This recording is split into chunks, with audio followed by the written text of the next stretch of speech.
Bonjour à toutes et à tous. C'est une joie de pouvoir partager la parole de Dieu ce matin ensemble, d'adorer notre Dieu ensemble et dans la joie.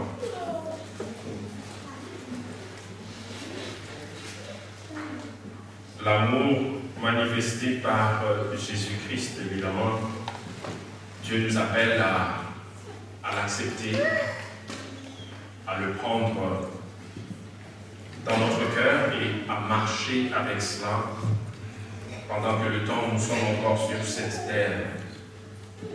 Alors,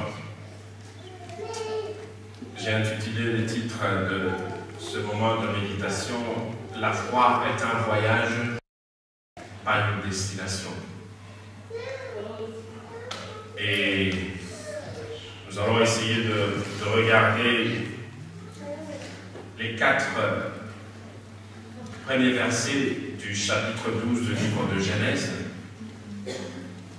Et j'ai choisi ce texte parce que je sais que vous le savez très bien.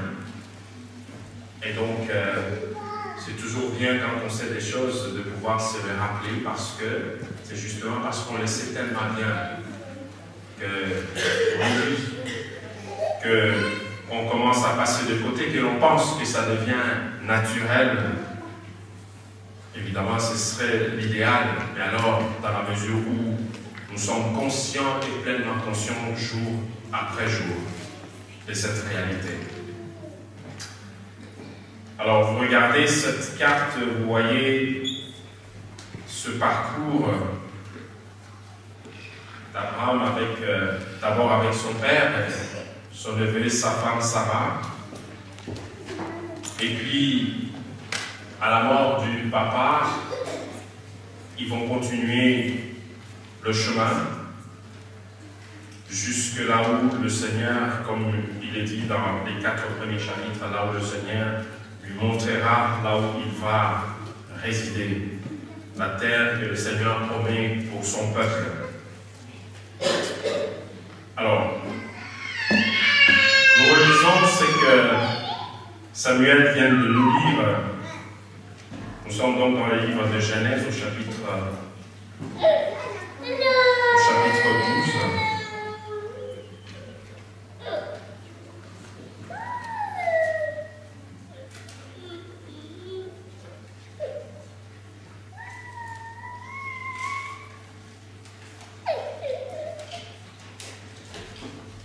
Nous lisons.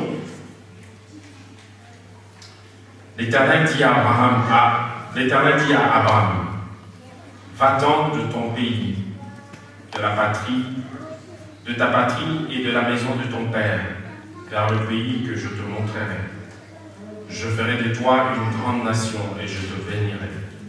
Je rendrai ton nom grand. Deviens donc une source de bénédiction. Je bénirai ceux qui te béniront. Je maudirai ceux qui te maudiront. Je maudirai celui qui te maudira. Toutes les familles de la terre seront bénies en toi. Abraham partit comme l'Éternel le lui avait dit, et Lot partit avec lui.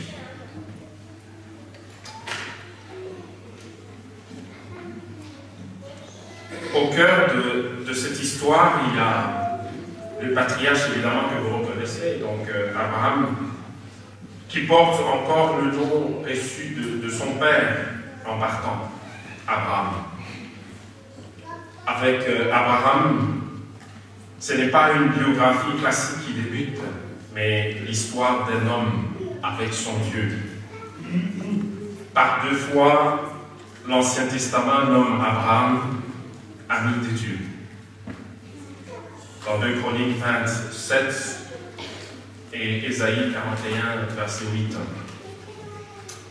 La rencontre du patriarche avec Dieu montre déjà l'attachement de Dieu au peuple d'Israël.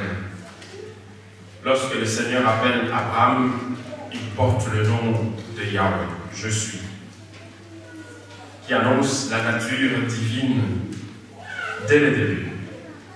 Yahvé s'annonce comme un Dieu du chemin et de l'accompagnement.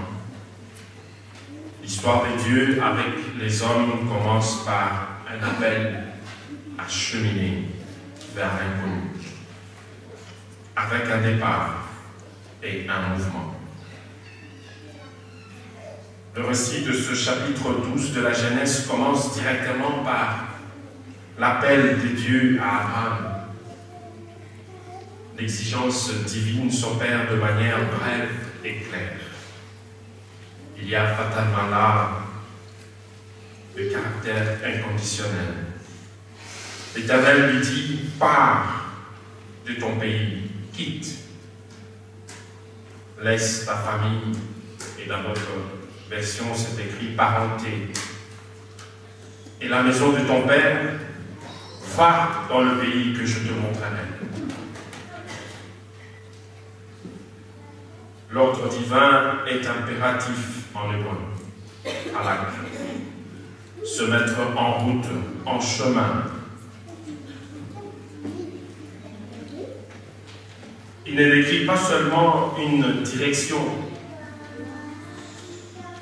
ou une destination géographique, mais désigne aussi l'abandon, abandonner tout, le détachement intérieur de tout. Cet appel souligne l'absolu du commandement, le désintérêt envers toute autre chose, ne se soucier de rien d'autre que de l'acte d'aller, s'y perdre, aller son propre chemin, va vivre ta vie. Un commentateur juif du nom de Bello nous livre, en s'appuyant sur la philologie, le sens profond de cette simple phrase, la parole de Dieu part, qu'il dit à Abraham, et qui résonne ainsi tout de suite dans son acceptation la plus forte. Coupe tous les liens, sans regarder en arrière. C'est une exigence que Dieu pose à ceux qui l'appellent. Suivre uniquement son chemin. L'ordre augmente dramatiquement en intensité par la triple répétition de l'exigence, à chaque fois plus forte. Par 3 fois, il dit « quitter » et son lien à la personne toujours souligné par l'adjectif « ton ». Quitte ton pays. C'est-à-dire tous les liens économiques, sociaux, politiques, tout avec la patrie. Quitte ta famille, ta parenté. Et enfin, la maison de ton père. Le foyer qui détermine l'origine sociale et l'appartenance. Voilà que l'histoire du peuple dont la force est justement la famille, la fidélité au passé, doit commencer avec une rupture, avec la tradition et les ancêtres, parce que Dieu appelle. À Moïse, vous vous rappelez, Dieu dira, je suis le Dieu de tes ancêtres. Et il commence, Dieu d'Abraham, d'Isaac, de Jacob. Et qui confirme donc Abraham qui inaugure une nouvelle ère. L'histoire du peuple d'Israël, la promesse de la terre, la bénédiction d'Abraham et de sa descendance.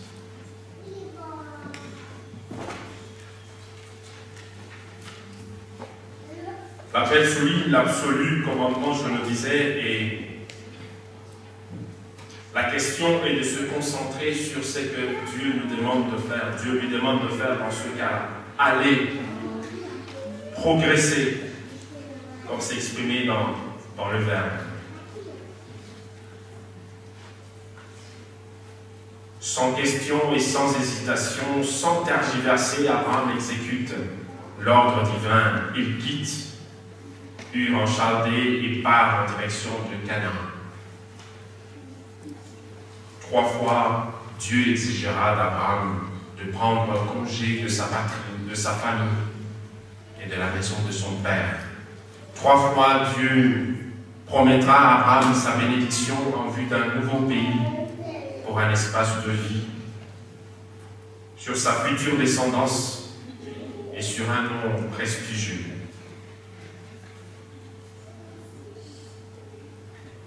Alors, c'est toujours une question pour nous quand on lit ces géants de la foi et de regarder peut-être ce que cela représente pour nous-mêmes, parce qu'il y a toujours le piège de se dire, on a dit à Abraham, et on a dit d'une manière aussi forte parce que c'est le patriarche, parce que c'est le père de la foi. Peut-être que pour moi c'est un peu dosé parce que je n'aurai peut-être pas les mêmes origines que lui. C'est toujours des choses qui nous arrivent dans la tête et évidemment que ça peut bien nous bercer et nous trouver des excuses pour peut-être atténuer l'appel que Dieu peut nous faire. Nous allons dans Luc, donc dans le Nouveau Testament, au chapitre 9, verset 23. Il dit, c'est Jésus qui parle, « Si quelqu'un veut venir à moi, qu'il renonce à lui-même, qu'il se charge chaque jour de sa croix et qu'il me suive. » Remarquez qu'il y a un « si ». Et donc, il laisse le choix à chacun d'accepter ou de ne pas accepter. Mais cela conditionne aussi la suite. Si quelqu'un veut venir à moi, alors s'il fait ce choix-là, il va devoir renoncer à lui-même. Et il va devoir se charger chaque jour de sa croix pour être capable de me suivre. Renoncer à lui-même, et nous le savons aujourd'hui, nous vivons dans un monde égoïste et nous savons ce que cela peut représenter avec les dégâts que nous avons aujourd'hui dans le monde d'aujourd'hui. Nous lisons Paul dans 1 Corinthiens, chapitre 10, verset 24, que personne ne cherche son propre intérêt, mais que chacun cherche celui d'autrui. La marche avec le Seigneur est une marche en solidarité. Et je faisais d'ailleurs un clin d'œil à nos amis qui vont faire le tour du monde en solidaire et pas en solitaire. Pas pour avoir son propre succès, ramasser tout, mais partager sur le chemin que nous avons parcouru avec le Seigneur, parce que nous avons aussi reçu de quelque part. Renoncer à soi-même, qui n'est pas un exercice facile à faire. Un auteur disait, si l'on est assis à l'ombre aujourd'hui, c'est parce que quelqu'un a planté un arbre il y a bien longtemps. Renoncer à lui-même nous fait penser aux autres, doit nous faire penser à ceux qui marchent avec nous, doit nous faire penser que nous avons reçu de celui qui est l'exemple même de ce renoncement, le Christ, qui n'a pas voulu rester là où il était avec tous les honneurs, mais qui a accepté de se déplier pour venir pour moi, pour vous. Et il ne demande pas quelque chose que lui-même n'a jamais fait, il l'a fait et il nous demande de faire la même chose. Car la foi, c'est un exercice de solidarité pour nous tous. Dans le livre de Romains, chapitre 6, verset 4, nous lisons, « Nous avons donc été ensevelis avec lui par le baptême en sa mort, afin que comme Christ est ressuscité des morts par la gloire du Père, de même nous aussi nous marchons en nouveauté de vie. » Se charger chaque jour de sa croix. Et là encore, après avoir pensé à l'autre, mais il y a notre vie Nous avons la nôtre. Dieu ne dit pas là, la croix de l'autre, non, ma croix à moi. Et me charger de ma croix jour après jour. Tout ce qui me retient, tout ce qui retient mon pied de ma croissance spirituelle, aller vers le Seigneur, quitter d'où je suis. Je dois apprendre à neutraliser tout ce qui m'empêche de monter vers la montagne du Seigneur. C'est cela ma croix de jour après jour. Grandir dans la foi. Dans le titre, je dis, la foi est un voyage, pas une destination. De la même manière, comme un président américain disait, un caractère est un voyage et pas une destination. Parce que nous sommes appelés à évoluer dans notre vie. Parce qu'il y a une stature parfaite, le Christ. Nous sommes appelés à aller vers. C'est lui qui s'est donné, c'est lui qui est l'exemple. Et si nous ne nous laissons pas justement forger par cette expérience, il sera difficile, et nous arrivons à la troisième partie, qu'il me suive. Il est difficile de suivre le Seigneur quand on ne sait pas renoncer à soi-même. Il est difficile de suivre le Seigneur quand on ne sait pas porter sa croix. Parce que à chaque fois, on va regarder ailleurs, on va regarder derrière. Et donc, comme de la même manière, Dieu appelle Abraham à le suivre. Et vous allez constater qu'au moins que l'impératif va s'accorder quelque part. Le choix est fait. De la même manière pour nous, si nous acceptons. Le choix, il est fait, nous l'acceptons. Et c'est d'ailleurs pour cela que nous sommes là. Mais c'est seulement le début d'un voyage avec nous. Et c'est là où il va prendre du temps avec nous pour nous forger à ce qu'il veut que nous puissions devenir. Parce que, de la même manière, pour Abraham, nous sommes appelés à être une bénédiction pour les autres. Et c'est lui, comme nous allons le voir après, qui bénira au travers de nous. Béni, en ce moment-là, on le voit, le Seigneur est en train d'établir un peuple. Et donc, très concrètement, la bénédiction va être matérielle du bonheur terrestre, mais évidemment avec toujours la même pensée de l'idéal de Dieu. Parce que c'était concret, il y avait une destination concrète sur terre. Mais évidemment, nous avons cette pensée scatologique. Que nous avons à penser toujours que le Seigneur, c'est une étape, même si nous recevons des choses sur cette terre, il y a toujours une deuxième étape.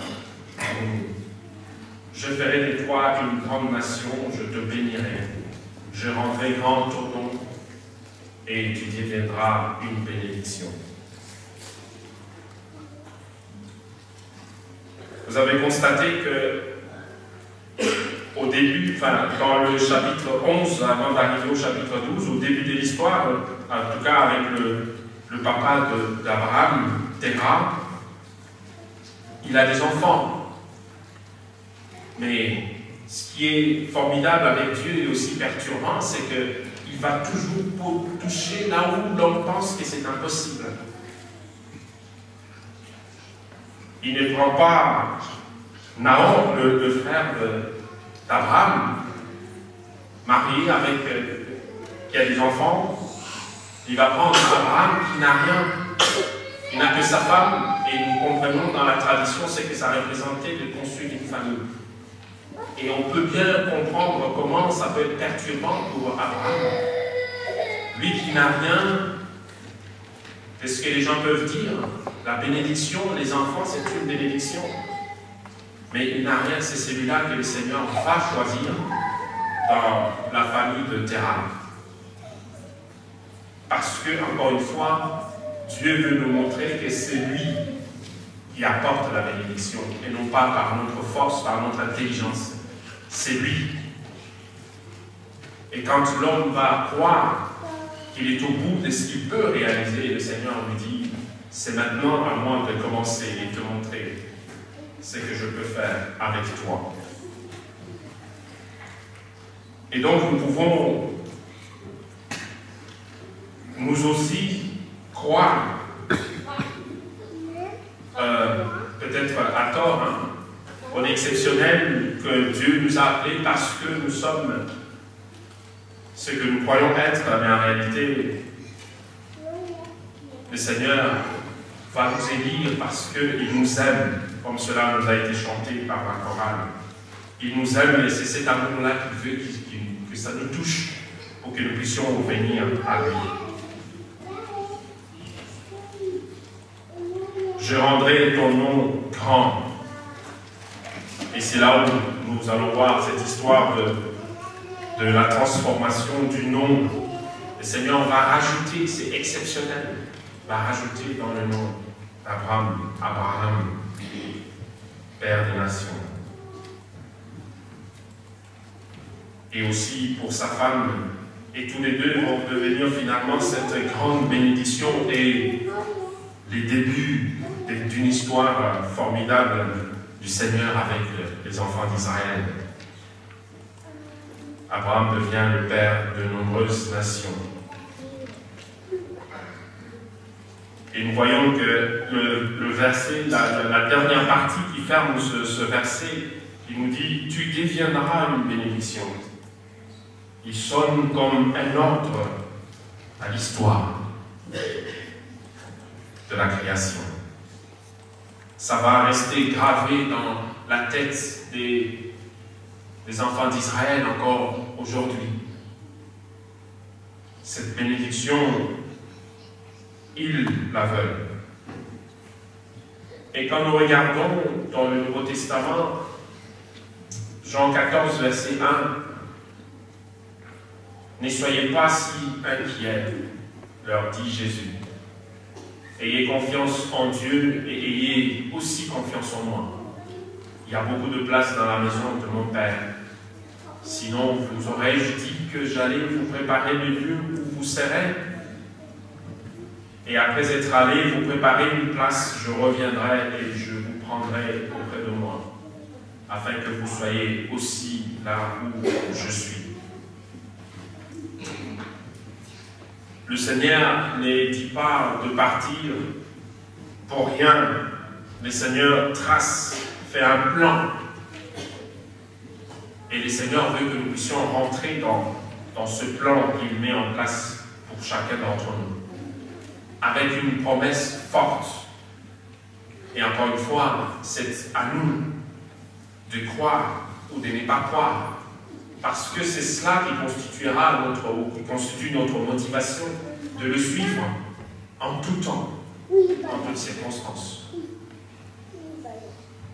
Parce que si la promesse de Dieu ne nous tient pas, il est difficile de rester debout avec le Seigneur. Parce que la promesse aura expiré dans notre tête peut-être. Et nous avons besoin que nous ayons ces débuts-là soient un début fort pour nous, pour que nous puissions rester debout tout au long du chemin que le Seigneur trace au-devant de nous. La foi implique la confiance, l'obéissance. Je bénirai ceux qui te béniront, mais je maudirai ceux qui te maudiront. À travers toi, je bénirai toutes les nations.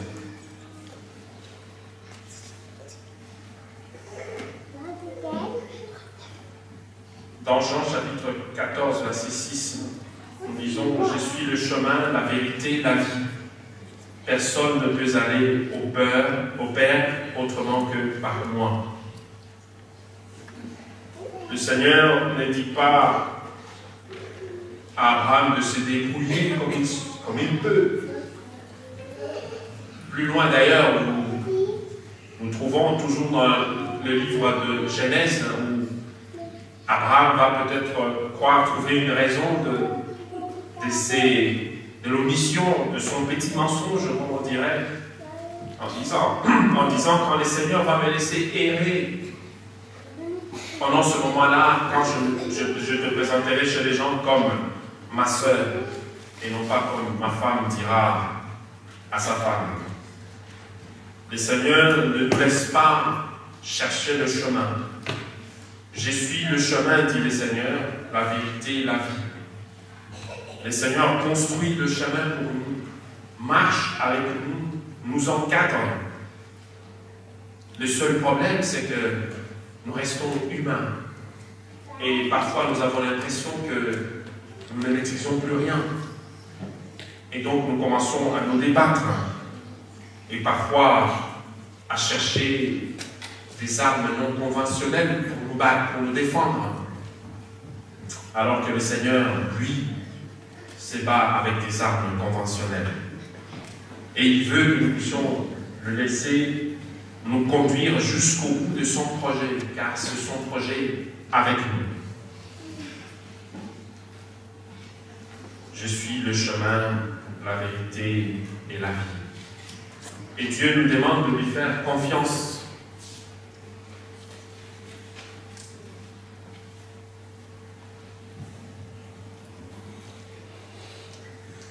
Abraham, à 75 ans, quand il entend la voix du Seigneur à Haran, là où il fait le stop avec son père, après la mort de son père, il a cet âge-là pour croire encore faire des choses avec le Seigneur.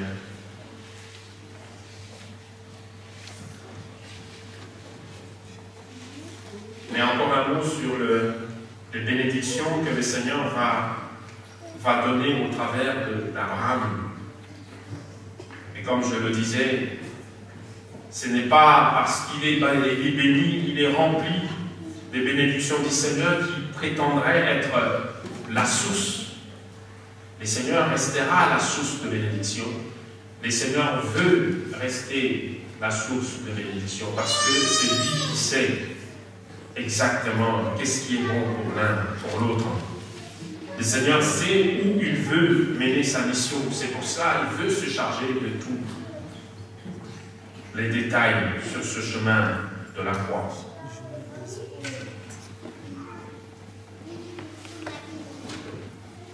Le Seigneur bénira à travers nous si nous le laissons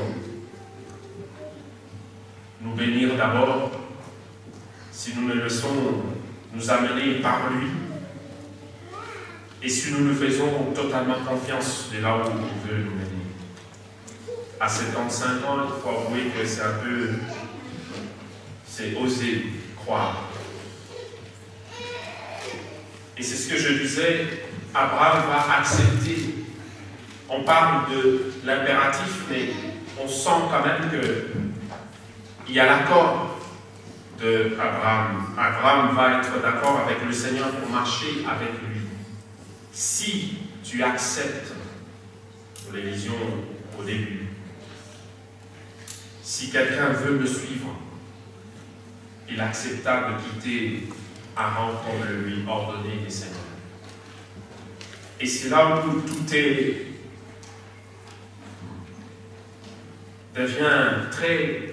qui devrait être clair pour nous. À partir du moment où nous restons à l'extérieur du Seigneur, à partir du moment où nous ne lui demandons, nous n'acceptons pas de marcher avec lui, oui, peut-être. Nous avons notre façon de faire les choses, nos manières. Mais à partir du moment où l'ordre du Seigneur est clair, il ne marche pas les mots. Nous allons le voir dans l'Alliance qu'il raconte. Ce n'est pas de venir et puis fais ce que tu as envie de faire. Le Seigneur trace le chemin parce qu'il sait là où il veut nous mener exactement. Et notre accord marque justement cette adhésion, cette confiance dans le fait que nous sommes convaincus qu'il nous mènera au bon port. Et c'est ce qui est très important pour nous, pour chacun d'entre nous quand nous marchons. Et surtout que nous ne savons pas ce que la vie nous réserve.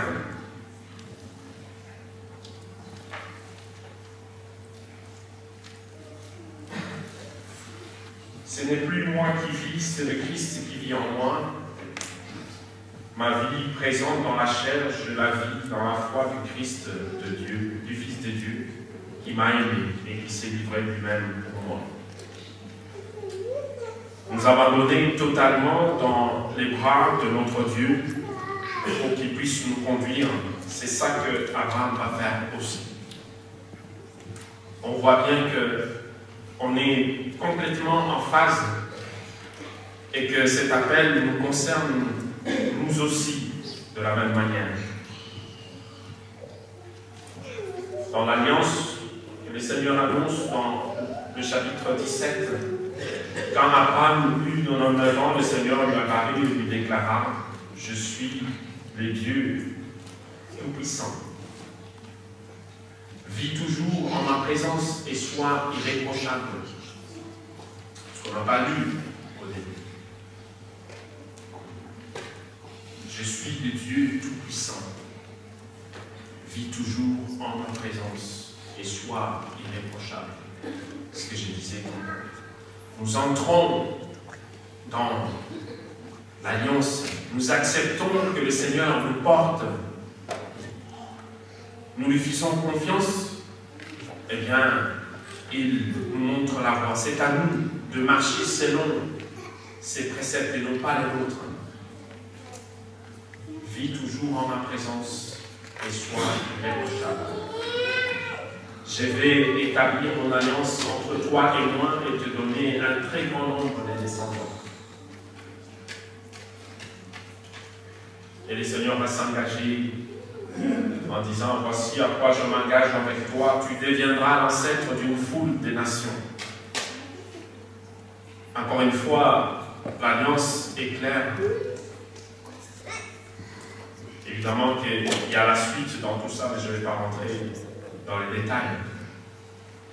Mais nous comprenons bien l'aventure avec le Seigneur.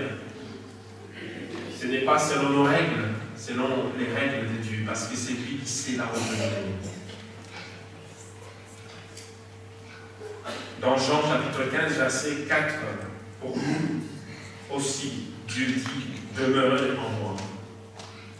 Comme moi en vous, de même que le sarment ne peut de lui-même porter du fruit s'il ne demeure sur le cep. De même, vous non plus, si vous ne demeurez en moi. Demeurez en moi. Restez toujours devant ma présence. Jean 1, Jean 2, 6, celui qui déclare demeurer en lui doit marcher aussi comme le Seigneur a marché. Doit marcher aussi. Encore une fois, les obligations, en réalité, c'est le choix au départ que nous faisons. Mais le Seigneur nous explique à quoi consiste ce choix, ce chemin, en quoi, comment il est fait. Parce qu'en réalité, si nous ne respectons pas ce que lui nous demande de faire, en réalité, nous ne marchons même pas avec lui. Mais nous resterons dans les rêves, nous resterons dans les impressions, et nous croirons marcher avec le Seigneur alors qu'il n'est même pas avec nous.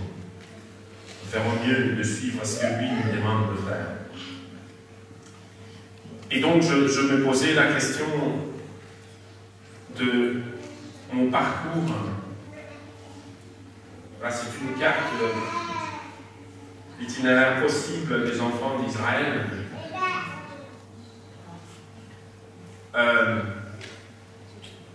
Abraham, nous savons, quand il quitte, il arrive un moment où la fin arrive et il va descendre en Égypte pour aller chercher de quoi vivre, aller en refuge.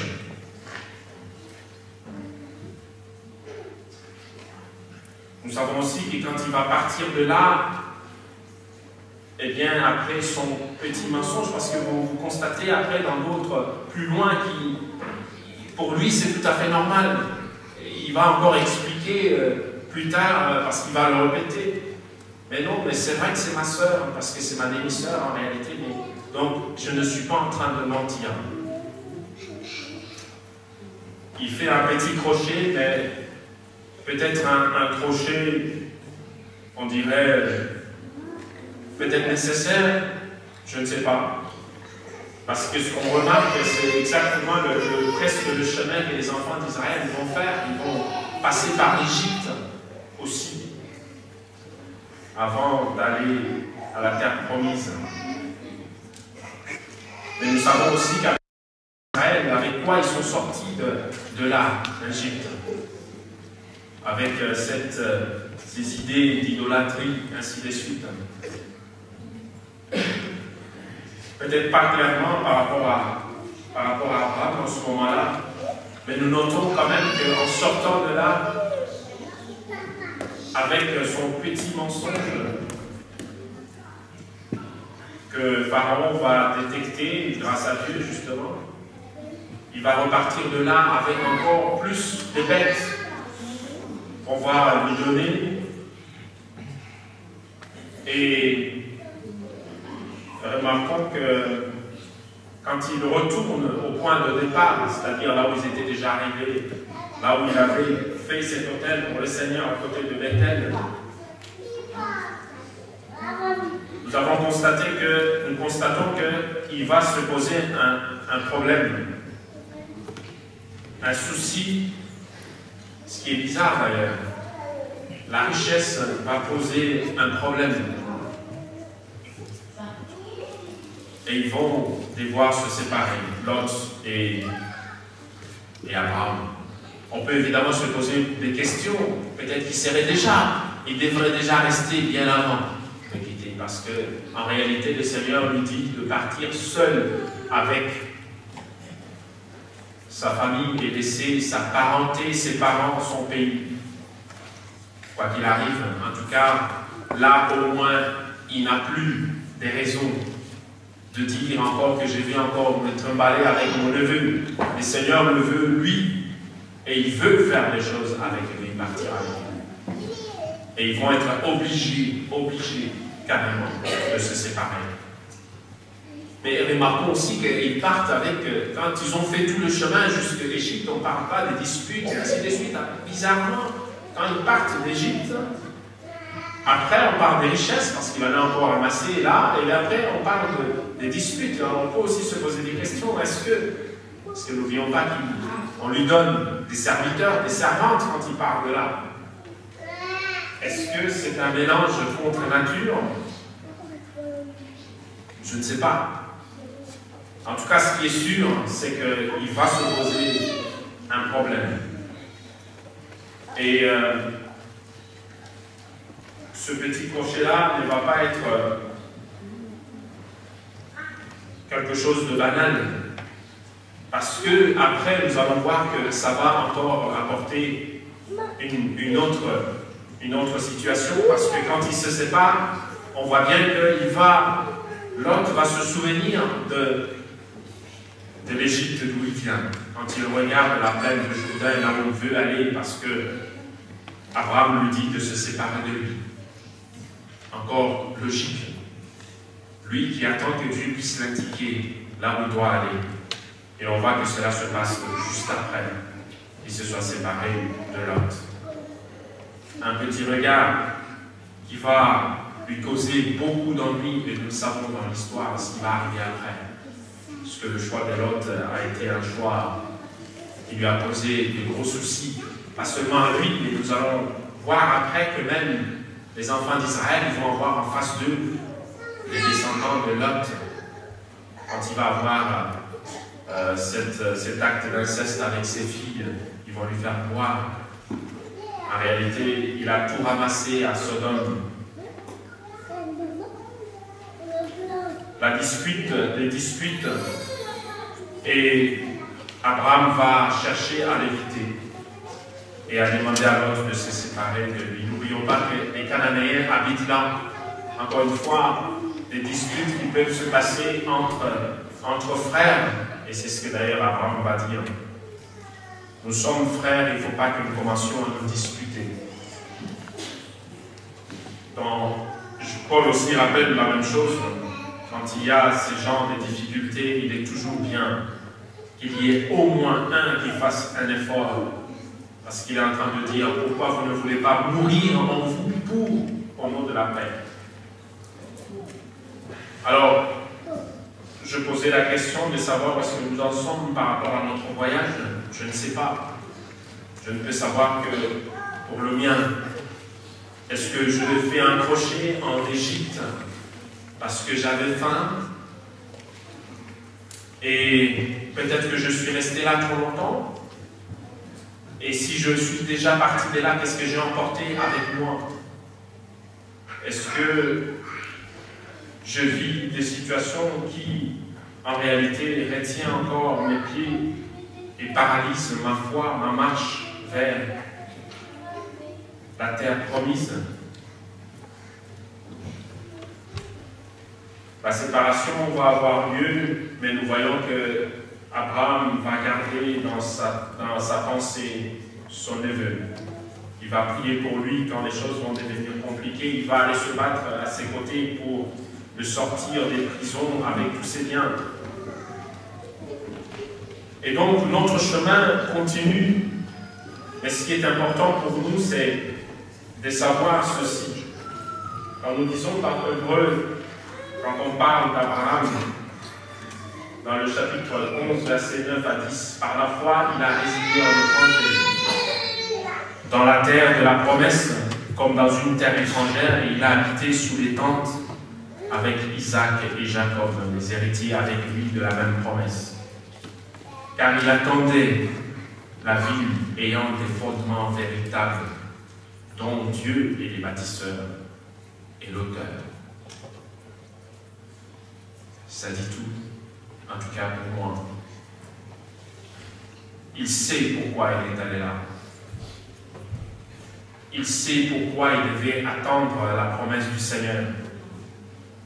Il sait que ce que le Seigneur donne est le meilleur. Il a confiance dans le Seigneur. Et il accepte de faire ce chemin, ce voyage avec lui. Et pas seulement pour lui, il nous parle d'une descendance, il regarde aussi son avenir. Nous regardons aujourd'hui dans le pays, ici en Occident, principalement, on parle des dettes aujourd'hui, des dettes colossales.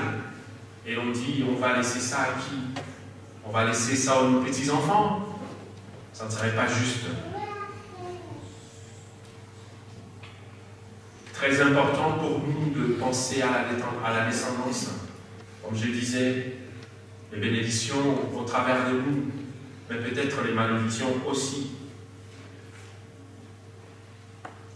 Car la promesse que nous avons est certaine. Le Seigneur revient et il nous promet quelque chose de meilleur que nous avons à retenir dans notre pensée. Si la promesse des dieux n'est pas aussi solide dans notre mémoire, nous serons incapables de rester droits et debout. Abraham, lui, il avait compris. Il voulait ce que le Seigneur allait construire. Il n'a pas appris ce que Lot a vu avec ses yeux. Il n'a pas voulu choisir le premier. Pourtant, c'est lui le parent. Il pouvait choisir, mais il a répondu. Et on voit que Lot s'est accaparé de tout. On dit toute la plaine. Il n'a pas laissé une partie pour son oncle. Il a tout pris. Et Lot va faire confiance en le Seigneur. Abraham. Et le Seigneur, pour rester en veille, nous demande de pratiquer la parole et de ne pas toujours l'écouter. Nous avons certainement des luttes, comme le disaient ces sprinters américains dans le temps. Les luttes qui comptent ne sont pas celles qui mènent à la médaille d'or. Il y en avait eu 4 du coup. Ce sont ces luttes invisibles qu'on mène à l'intérieur. Notre promesse à nous, dans l'Apocalypse 21, à partir du verset 1. Alors j'ai vu un nouveau ciel et une nouvelle terre. Le premier ciel et la première terre avaient disparu. Et il n'y avait plus de mer. Et je vis la ville sainte, la nouvelle Jérusalem, qui descendait du ciel, envoyée par Dieu, prête comme une épouse qui s'est faite belle pour aller à la rencontre de son mari. J'entendis une voix forte qui venait du trône et disait, « Maintenant la demeure de Dieu est parmi les hommes.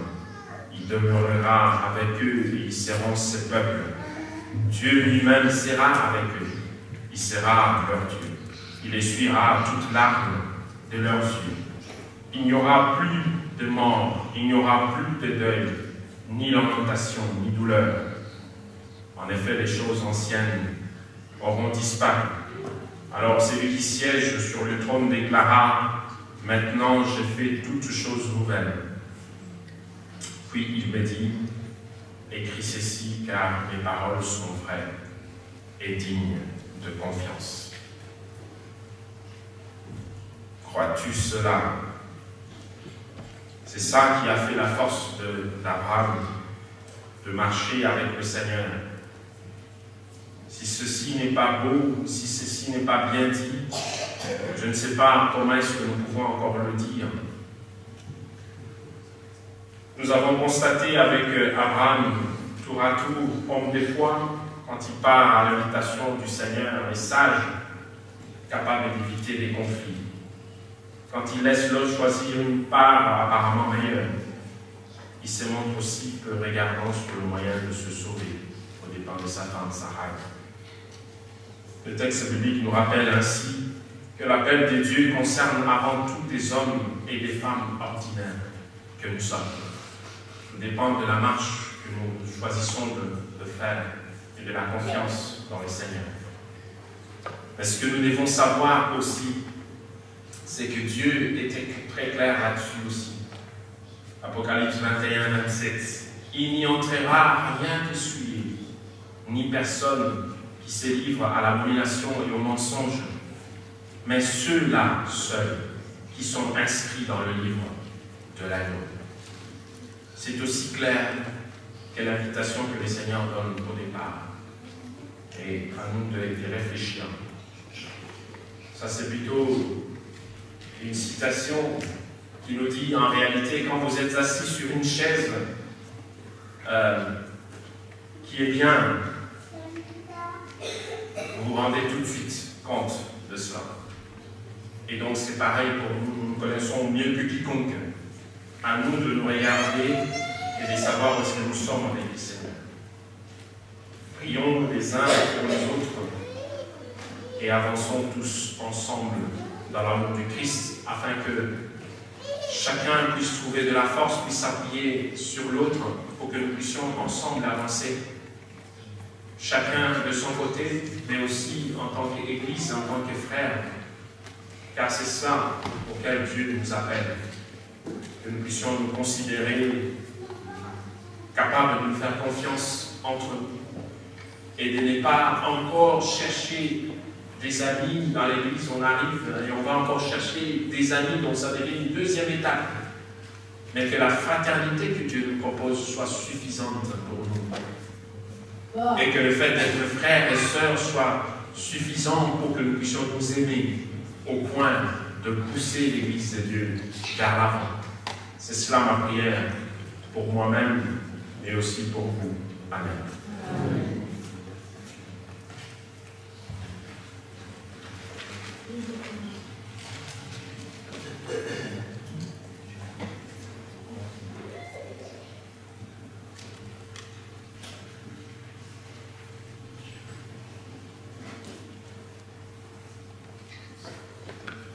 Yeah.